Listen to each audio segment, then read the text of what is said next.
Now, preparation for school enrolment. Now, starting school preparation should begin 8 to 12 months before the child starts school.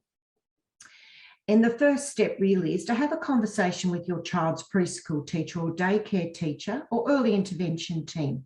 Have a discussion with them and see if they can enlighten you on the appropriate schools for your child in your local district.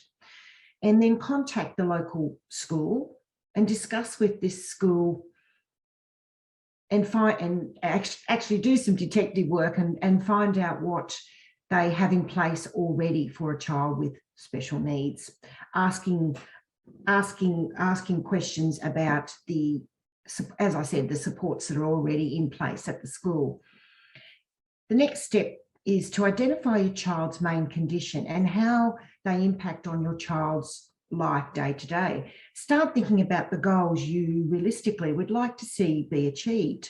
Help prepare your IEP. Again, this is your individual education plan. Prepare an individual health plan. This will become central to establishing a good understanding of the individual needs of a child living with a medical condition. Now, this letter needs a photograph, needs contact information, doctor's information, and if possible, a diagnosis or the primary conditions. Now, in this letter, it is a good idea to try and link the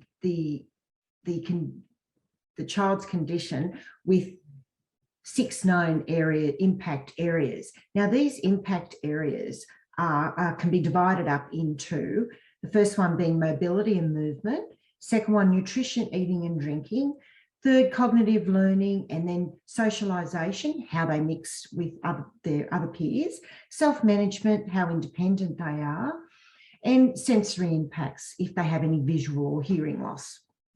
Now, the next step really is to gather information, either from, and this may come in the form of a letter from your specialist, or it might be, if you've got an occupational therapist involved, it can come from the occupational therapist, and it just identifies the child's condition. Action health plans from a GP and a specialist. A medical action plan are health plans which identify the conditions and outline the emergency treatment response plan. An example of this might be in the case of asthma, where you identify the triggers and then follow through with a treatment plan and the expected outcomes. And of course, this is worked out between the GP and the family.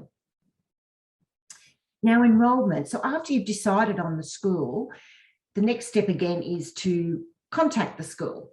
So having a discussion about the placement of your child at that school.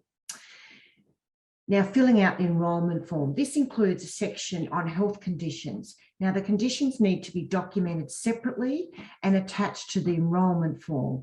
There's also a section on risk, which can include your ASD, autism spectrum disorder issues, and behavioural concern. This is also where the emergency action plans can be attached.